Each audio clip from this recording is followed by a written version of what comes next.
Good evening. Welcome to Meetings with Our Community.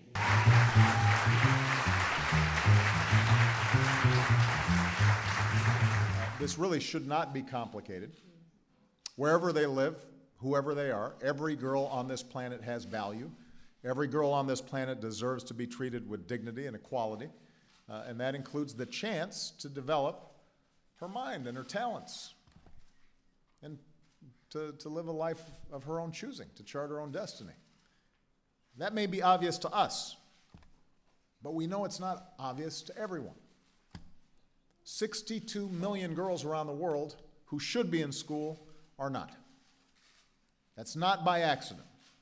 It's the direct result of barriers, large and small, that stand in the way of girls who want to learn. And as I've traveled the world over the past 6 years, I've seen time and again how our young people, particularly our girls, are so often pushed to the very bottom of their societies. And everywhere I go, I meet these girls, and they are so fiercely intelligent and hungry to make something of themselves. These girls are our change makers, our future doctors and teachers and entrepreneurs. There are dreamers and our visionaries who could change the world as we know it. Just take the example of Malala Yousafzai. You know, all it takes is 30 seconds in a room with this young woman to realize what a blessing she is to our world. And Malala would be the first to tell you that she is not unique, that there are millions of girls around the world just like her. These girls know they have the spark of something extraordinary inside of them, but too often that spark is snuffed out by circumstances of their birth or the norms of their communities. And that's where this issue becomes personal for me and for Barack, because I see myself in these girls. I see our daughters in these girls, and like all of you, I just can't walk away from them. Like you, I can't just sit back and accept the barriers that keep them from realizing their promise. So I know that I want to use my time and my platform as First Lady and beyond to make a real impact on this issue. I want to lift up the extraordinary work all of you have been doing long before I came to this issue. And I want to bring new resources and new partners to this effort. And in recent years, I've worked with my staff, and we've consulted with so many of you to ask how I can be most helpful. And folks from CARE and Brookings, the Global Partnership for Education, the National Peace Corps Association, and so many others, you guys have stepped up. And time and again, you have told me that whatever these obstacles these girls face, whether it's school fees or violence or cultural beliefs that girls simply aren't worthy of an education, you've said that these problems will not be fixed from on high, that these are community challenges that call for community solutions. And that made a lot of sense to me, and it made a lot of sense to my husband, because that's the kind of work we did long before we came to the White House. Back when Barack was a community organizer and I was running a little nonprofit AmeriCorps program in Chicago. So with the help of many of you in this room and in collaboration with the Peace Corps, I am thrilled to announce that as part of Let Girls Learn, we're going to be launching a new community-focused girls' education initiative across the globe. This effort will draw on the talent and energy of the nearly 7,000 Peace Corps volunteers serving in more than 60 countries. Through this effort, Peace Corps will be supporting hundreds of new community projects to help girls go to school and stay in school. Everything from after-school mentoring to girls' leadership camps to entrepreneurial projects like Bosh Bosh that Charlene talked about, and many more. And I want to emphasize that these programs will be community-generated and community-led. They'll be based on solutions devised by local leaders, families, and yes, even the girls themselves. And you can learn more about these projects and how to support these efforts at letgirlslearn.peacecorps.gov. As part of this effort, the Peace Corps is also going to be eventually training all of its volunteers about gender and girls' education. So even volunteers who are focusing on other issues like healthcare or agriculture can also help support girls' education on the ground. In other words, Peace Corps will soon be bringing new expertise and leadership on girls' education into every single community they serve. So while the focus of this effort will be local, because of this work, the scope will be global and the impact will truly be generational. I mean, if you think about what the Peace Corps means to so many, just think about the many leaders in developing countries, businesswomen, politicians, activists, who can trace their journey back to a Peace Corps volunteer who inspired them and invested in them. And think about the kind of daughters these leaders are now raising. Think about all the other women and girls these leaders are inspiring today. That's the kind of impact that this initiative can have. And I'm so excited to kick this effort off with a trip later this month to Japan and Cambodia. I'll be starting with a visit with Mrs. Aki Abe, the wife of Japan's Prime Minister, who also shares our passion for girls' education and is eager to partner with us in this work. I'll also be meeting with our ambassador to Japan, Caroline Kennedy, who just happens to be the daughter of the president who started the Peace Corps. And in Cambodia, I'll be meeting with Peace Corps volunteers and visiting a school where community-driven solutions are changing girls' lives. But while the focus of this work is international, I just want to be clear that for me, Let Girls Learn isn't just about improving girls' education abroad. It's also about reminding our young people of the hunger they should be feeling for their own education here at home. You see, through Let Girls Learn, I hope that more of our girls and our boys here in the U.S. will learn about the sacrifices girls worldwide are making to get their education, how they're pushing forward in the face of poverty and violence, death threats, and so many other horrors. I want our young people to be awed by these girls. But more importantly, I want them to be inspired and motivated by these girls. I want our kids to realize that while their own school may be far from perfect, and believe you me, this guy here is working hard to fix that, they still have an obligation to show up every day to that classroom and learn as much as they can. I want our kids to understand the transformative power of education. That's something that Barack and I understand from our own experiences. That's our life story, how a good education can lift you from the most humble circumstances into a life you never could have imagined.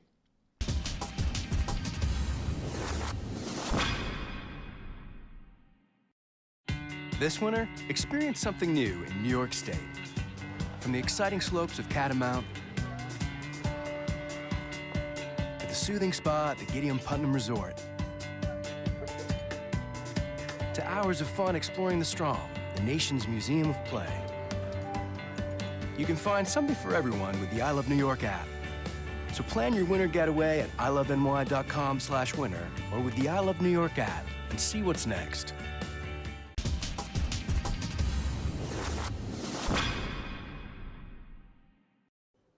Welcome to All Hands Update. I'm Petty Officer Jen Blake. These are your headlines from around the fleet. March is Women's History Month, a time when the Navy celebrates the contributions of military women. Women's History Month originated in 1978 as Women's History Day. All commands are encouraged to raise awareness of the impact women have made in the military. You can read more about women's history on the Women's History Month website. The Future Littoral Combat Ship, or LCS, USS Gabrielle Giffords, recently launched from the Austell USA shipyard in Mobile, Alabama. This is the third Independence variant of the LCS class and is named after former United States Representative Gabrielle Giffords. It is the 16th U.S. naval ship to be named for a woman. Gabrielle Giffords is scheduled for delivery to the fleet in 2017.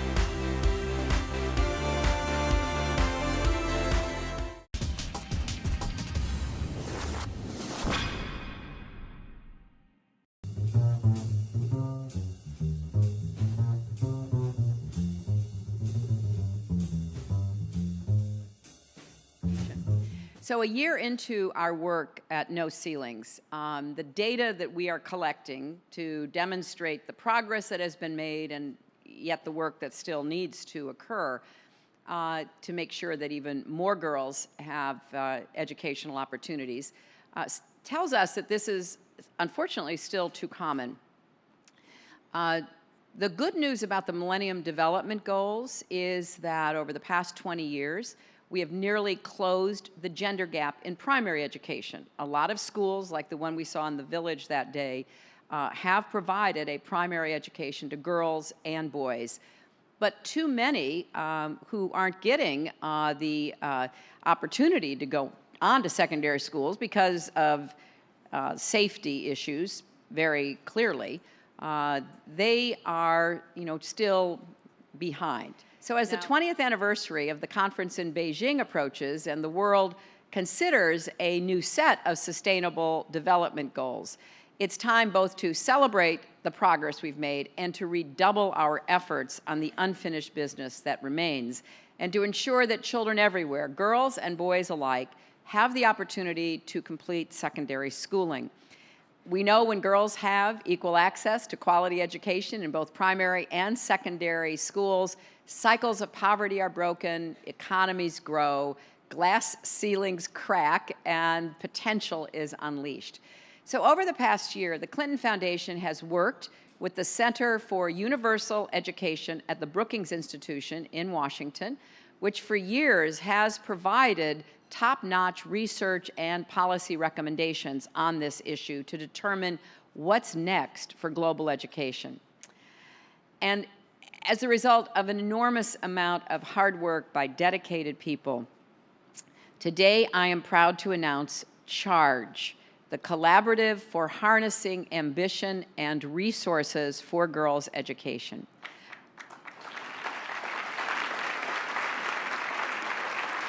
We want girls to come forward, to have a great education, and to have the empowerment that comes with that education, to have a life full of opportunity and choices, because we have enabled them to secure a great education and a great start in life. This is an ambitious program, but what it's aimed to do is address the 5 core challenges, what we are referring to as the second generation issues in girls' education. Girls' Charge is about addressing the things that are holding girls back today. So yes, of course, it's about access. We've got to get girls into school, and we've got to ensure that they finish not just primary school but also secondary school. And at the current pace of change, it will take 100 years for all girls in sub-Saharan Africa to finish junior secondary school. That's not anywhere near acceptable. We want to ensure that there's more access. The second issue, to protect girls from violence and attack. Today, there are 15 countries that we can count where girls and their schools are specifically attacked. We know from Malala, and we know from what happened in Nigeria, the anti-girl pathology must be ended. Third, learning, the challenge of learning to ensure girls and boys learn well when they are in school. Globally, there are 250 million children who have not mastered the basics. A majority of them have actually spent 4 years in school, but they still haven't mastered the basics. Fourth, transitions, to help girls transition from school to the world of work and higher education. We want to broaden their horizons so that the girls who do make it through secondary education successfully transition into the world of work. And fifth, but by no means least, leaders, to support local developing country leaders. Progress in girls' education has been made in areas where barriers have been removed, but that progress has been made when there has been high quality local leadership. We need to find, nurture and support those leaders. In 2012, Solar Sister and its partners made a commitment to scale its network of women energy entrepreneurs in Kenya, Tanzania, and Uganda, building on the model's success in Uganda. These entrepreneurs bring products such as solar lighting, mobile phone charging, and clean cook stoves to underserved and hard-to-reach communities. This is the story of how empowering women positively affects their lives, their families, their communities, and eventually their countries. Good afternoon, sister. This is Madam Rita, and I do deal with the Solar Sisters in this village. I know most of us, since we don't have electricity, most of us are using firewood, we're using kerosene, so much a risk to the people in our community. But things are coming on the market, like now the solar products. My name is Lois Stella. I live in Gulu Town. I'm a teacher by profession, a mother of two, and a single parent. I'm working for Solar Sister. My name is Akumo Fiona Doris. I'm a Solar Sister. My job is to recruit, I train them, I support them. So for them, they do the selling in the community. We have social workers who are also our entrepreneurs. We have also students who are our entrepreneurs. Solar Sister is bringing light to the world. It's empowering women. I have some products here. I have here the Curan. This one is only for lights. Do you want to see? Do you want to see the product? Because in Africa, we believe in seeing. People, they just get so excited. They are no longer bothered about kids saying, there is no fuel, there's no kerosene today, I will not read. Solar Sister has nothing like bills. If you bought it, you only have one bill. That's the sun. You can press it for the first time, really. Then again, for the second time, if you want too much light in the house. Other products are also there. We have the Sun King. It charges the phone. Whenever we meet, we talked about how Solar Sister is helping us as women, and sometimes we even go ahead to discuss the challenges we make. My fellow Solar Sisters, they are my sisters. When you feel low, you can call someone, hi, I have this and this, and you are lifted up. Have you liked it? If you have liked it, they are not really expensive. In case of any problem, please bring them back to me. Here is my telephone number. Right now, a person that is encouraging people to change their life and start using solar. And I really want to learn, to know more. Yeah, that is me now. The greatest contribution it made into my life was that I was able to pay part of my daughter's school fees. And that one has gone down in the record of my life. Let me pack for you the products. Okay, if you have liked it. I joined Solar Sister, and really, just look at my face and my appearance. Don't you think there's some change in me, more than you had seen me before?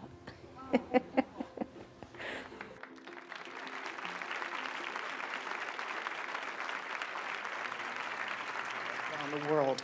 What I'm happy about is that we're finally really talking about girls in school. You know, we finally have a goal where we're measuring, okay, are enough girls getting primary education? But we're really not asking the second and third layer order questions that you need to ask, which is, are they getting a quality education? Are they going on to secondary school? Are they getting a quality secondary education? Unless you have that data and really look at it, we're really not going to know how well we're doing for girls around the world, and I think that's important. On the health side, I would absolutely say no, we should not divert resources from health to education, because if you don't grow up with a healthy life, you can't begin to get an education. And so these two things go hand in hand. They create this virtuous cycle. That is, if a girl gets educated, she's twice as likely to educate her daughter. She's more likely to take access to the healthcare sector in her country. But she has to do certain things to get to that point. That is, make sure that her children are vaccinated, make sure that she stays alive in childbirth, she goes to the clinic to give birth, make sure that she breastfeeds her newborns. We know that that saves a newborn's life. So she's more likely to do those things if she's educated, but we can also reach her with a frontline health worker if she's not educated to get her started on that track so she's doing all the right things in her family to have healthy children so they can go on into education.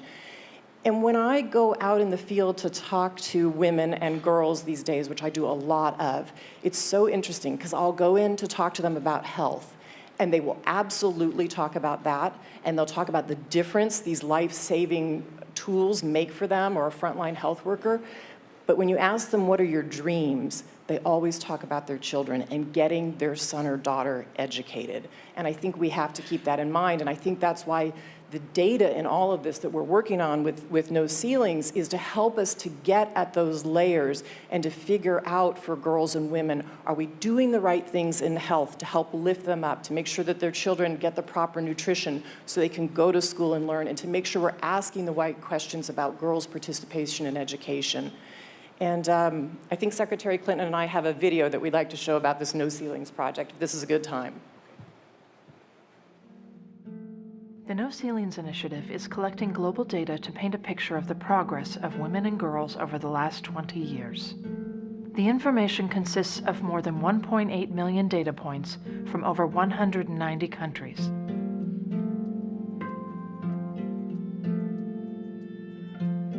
Looking at education, the number of children attending primary school has significantly improved in the last 2 decades, and the gap between boys and girls has narrowed in many countries. But compared to primary school, secondary enrollment drops dramatically. In sub-Saharan Africa, there are 1.5 million fewer girls than boys in secondary school. Closing the gender gap and increasing women's education has important implications for the health of women and their communities. In the past 20 years, the number of children who die before the age of 5 has been cut in half. Over 2 million of the lives saved each year can be attributed to advancements in women's education. Despite the progress, disparities still remain between men and women in the workplace. Even in developed countries, women's salaries are 15% lower than men's. That means for every dollar earned by a man, a woman averages 85 cents. One reason for the gap is that women spend more time on unpaid labor, such as domestic work, caring for household members, and additional unpaid tasks. In India, where the gap is greatest, women spend almost 6 hours a day on unpaid labor. Over the last 20 years, the gender gap in the workforce hasn't changed, yet raising women's participation can lead to measurable economic and social gains. If India closed the gender gap in its workforce, its GDP would grow by over $1.2 trillion. We are counting women and girls because women and girls count. We've made a lot of progress, but there is still unfinished business. How do we reach full participation for women and girls in the 21st century?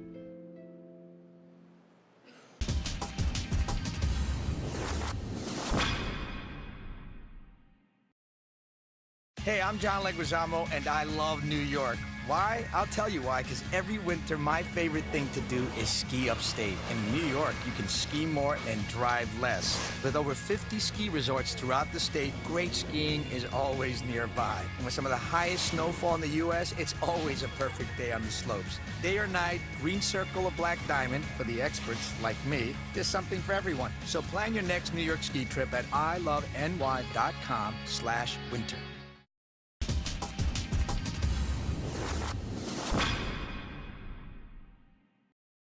Today, nearly 1 in 5 Americans are living with a mental health condition, from our children and grandparents to our veterans, co-workers, and neighbors.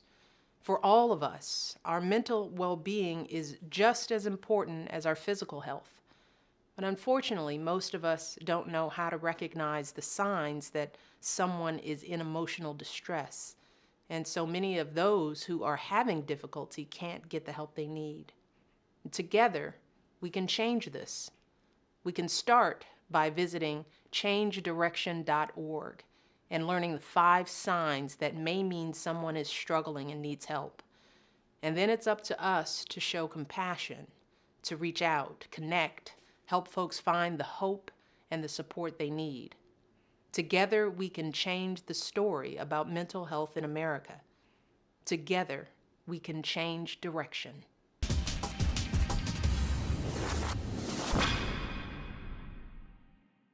I'm a New Yorker, and this is my card. I use it to visit my son's school. To get cheap movie tickets. To get museum memberships. To open my first checking account. To get discounts with the Parks Department. ID NYC is the photo ID for all New Yorkers, regardless of immigration status. If you live in New York City, go get one. It's free, it's easy, and it's available now. 8 million New Yorkers, one card for all of us.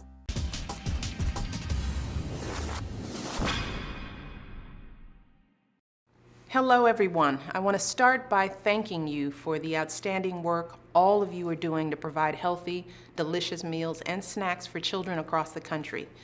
Because of your dedication and creativity, 90% of America's schools have now implemented the new standards in the Healthy Hunger-Free Kids Act, and millions of kids are getting more of the nutrition they need to succeed in school and in life. Now, I know this hasn't always been easy. Many of you made a lot of changes in a very short period of time, and I know you're still working hard every day to meet the new standards. So we want to give you as much support and as many resources as possible to help you do your jobs. That's why today I want to tell you about some free training courses and materials that are being provided through a partnership between the USDA and the National Food Service Management Institute.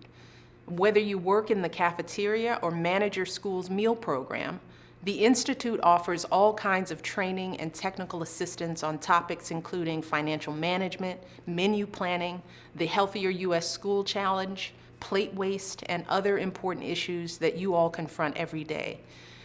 So go to nfsmi.org today and click on Training Opportunities to learn about upcoming trainings and to request a training in your area.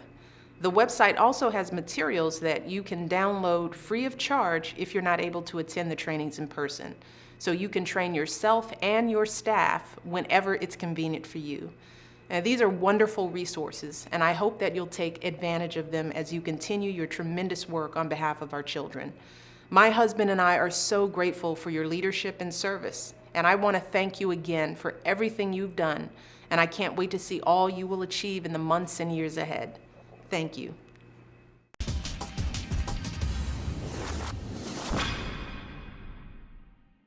Did you know that as of January 2015, it is illegal to throw away electronics? Electronics covered under the New York state law include household and office electronics, as well as entertainment and smaller electronics. New Yorkers have many free and convenient options to recycle working and non-working electronics, such as eCycle NYC, free drop-off at retail outlets across the city, community recycling events, and free mail-back recycling programs. Learn more at nyc.gov/electronics.